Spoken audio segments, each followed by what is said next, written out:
If you can't sit in a quiet room for 30 minutes without your phone, without any people, without any noise, congratulations! Your brain just revealed a psychological crisis that most people are too terrified to acknowledge. And no, you're not popular. You're just running from something everyone else is brave enough to face. Picture this. It's Sunday morning. You wake up. No plans, no texts, just you and the silence. And immediately panic sets in. Not mild discomfort, full-blown psychological emergency. You grab your phone, scroll through nothing, text people you don't even like. You're not social, you're not friendly, and you're definitely not the life of the party. Your psychology is just playing hide and seek with a mirror. And you're losing.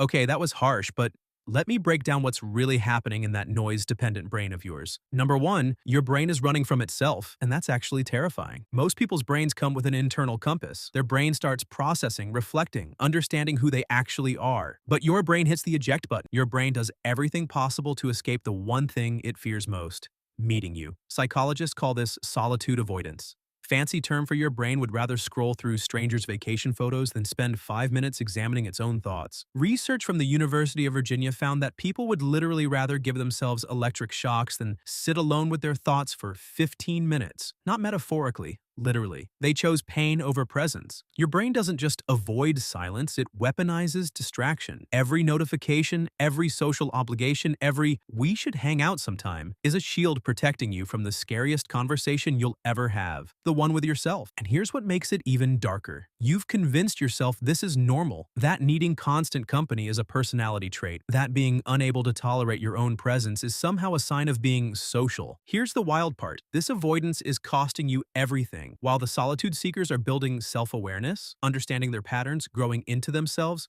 you're not connected, you're dependent, and modern society, it's designed to keep you exactly this distracted. Number two, you're not social, you're scared. Let's get one thing straight. You don't love people, you need them. There's a difference. In crowds, you feel alive, not because of genuine connection, but because other people's presence drowns out the deafening silence of not knowing who you are without an audience. And you've built an entire personality around never being alone. The always down to hang person, the hates staying in person, the silence makes me uncomfortable person, while your sense of self is literally dissolving. It's exhausting, not because you're popular, but because your brain is constantly using other people as a distraction from the internal void nobody's supposed to notice. Psychologists call this external validation dependency. Your self-worth is so fragile it requires constant outside reinforcement just to exist. One study from Harvard found that people who can't tolerate solitude show significantly higher rates of anxiety, depression, and identity confusion than those comfortable being alone. Translation: you're not well-adjusted, you're well-distracted. You'd rather attend 50 meaningless hangouts than spend one evening honestly asking yourself why you need constant company to feel real. And honestly, that's not a personality. That's a prison. The problem isn't that you enjoy socializing. It's that your brain experiences solitude like a psychological threat while everyone else understands it's where actual growth happens. Number three, your dopamine system is holding you hostage. Here's where your brain gets really dark. Dopamine, the brain's reward chemical, has completely hijacked your sense of self.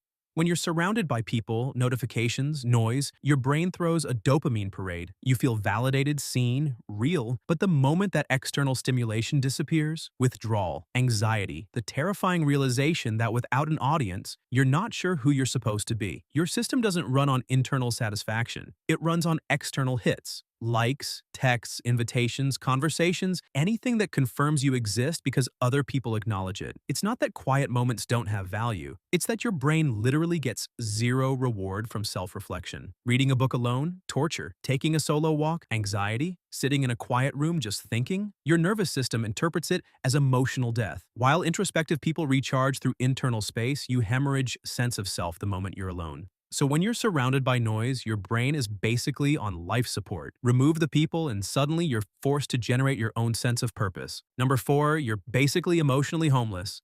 Ever notice how you don't have opinions until you're in a group? How your mood shifts based on whose company you're in? How you literally don't know what you want until someone else wants it first? That's because your brain has what psychologists call diffused identity. You don't just adapt to social situations, you disappear into them. You're not managing your own emotions, you're borrowing everyone else's. Happy because the group is happy, anxious because someone else seems stressed, excited because the energy is high. Like some kind of emotional parasite nobody asked to be. It's psychological erasure. Your sense of self is so fragile, it requires constant external input to even exist. No wonder you panic when you're alone. Without other people's emotions to mirror, you have no idea what you're supposed to feel. But here's the terrifying part. This makes you one of the most psychologically fragile people in any room. You don't understand your own needs. You don't trust your own judgment. You don't even know your own preferences without consulting the group first. Most people have an internal compass. You have a psychological GPS that only works when other people are around. That's not adaptability.